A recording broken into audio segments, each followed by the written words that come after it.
Was there a certain score in Warrior Nun that was the most challenging to write? I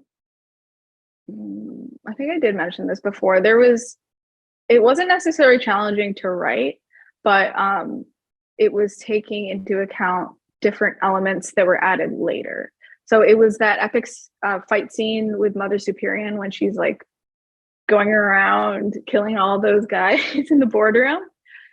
That scene was really fun to write, and I had originally like this arping kind of synth part that was more of the forefront of my score for that moment, for that sequence.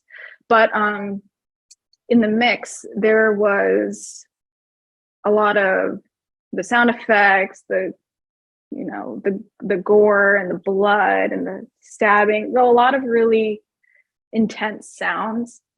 So I did have to revisit that cue to kind of help the newer sounds that were added frequency wise. So I added a lot more sharper sounds later that just fit better with the mix.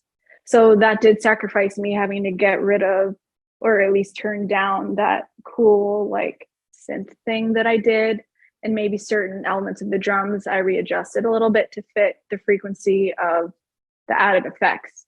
So that's something that you have to think about too, is when you're writing, you have to kind of imagine what the sound effects will be, because you don't have those, because the sound designer is working pretty much like at the same time or sometimes after you. So every once in a while, something like that might happen just because it's a little bit out of your hands.